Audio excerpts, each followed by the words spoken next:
तबारकल्लज़ी बियदिहिल मुल्क व हुवा अला कुल्लि शैइन क़दीर अल्लज़ी खलक़ल मौत वल हयात लियब्लुवकुम अय्युकुम अहसनु अमला व हुवल अज़ीज़ुल गफ़ूर।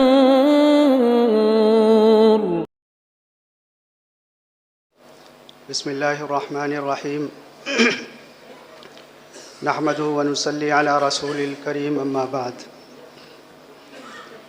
मेरे मकाले का उन्वान अल कश्मीरी ज़ालिकल आलिमुल मौसूई है। यह इंशाअल्लाह दीगर मकालात के साथ शामिल इशाअत होगा। मैं इस वक्त हज़रत अल्लामा कश्मीरी रहमतुल्लाह अलैह के ताल्लुक़ से दो बातें अर्ज़ करना चाहता हूँ। पहली बात यह है कि सन 2011 में शाम के मशहूर आलिम व मुहद्दिस शेख मोहम्मद अव्वामा दारुल उलूम देवबंद तशरीफ़ लाए। दफ्तर एहतमाम में असातिज़ा से मुलाकात का एक प्रोग्राम हुआ। उस मजलिस में हज़रत शेख ने बयान फरमाया कि अब से 30 साल पहले पाकिस्तान से यहाँ हलब एक आलिम आए थे जिनका नाम शेख अहमद जान था। वह हज़रत अल्लामा कश्मीरी रहमतुल्लाह अलैह के शागिर्द थे।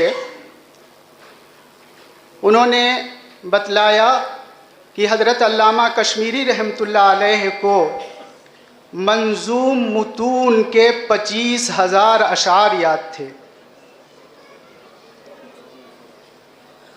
बकिया मौज़ूआत पर अशार और कसाइद इसके अलावा हैं। दूसरी बात मैं अर्ज़ ये करना चाहता हूँ कि कादियानियत के ताल्लुक़ से जो फ़िक्रमंदी और जो दिलसोज़ी हज़रत अल्लामा कश्मीरी रहमतुल्लाह अलैह के यहाँ पाई जाती है, उसकी मिसाल हमें कहीं और नहीं मिलती। हज़रत अल्लामा कश्मीरी रहमतुल्लाह अलैह ने रद्द कादियानियत के मौजू पर अरबी ज़बान में मुतअद्दिद किताबें तसनीफ़ की और साथ ही मैदान में उतर कर आपने मुनाज़रे भी किए।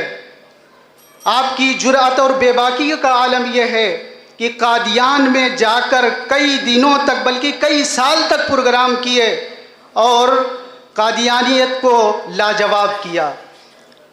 उसके बाद हज़रत अल्लामा कश्मीरी रहमतुल्लाह अलैह ने अपने शागिर्दों को वसीयत की कि मेरे मरने के बाद भी कादियानियत का ताक़ुब जारी रखना। चुनांचे पाकिस्तान में सन 7 सितंबर 1974 को जो पार्लियामेंट की करारदाद पास हुई कि कादियानी एक गैर मुस्लिम फ़िरका है, ये कहा जा सकता है ये हज़रत अल्लामा कश्मीरी रहमतुल्लाह अलैह ही की खिदमात और कोशिशों का तसलसल है। मैं अपनी बात इसी पर ख़त्म करता हूँ। वाखिर दावाना अनिल हम्दुलिल्लाहि रब्बिल आलमीन।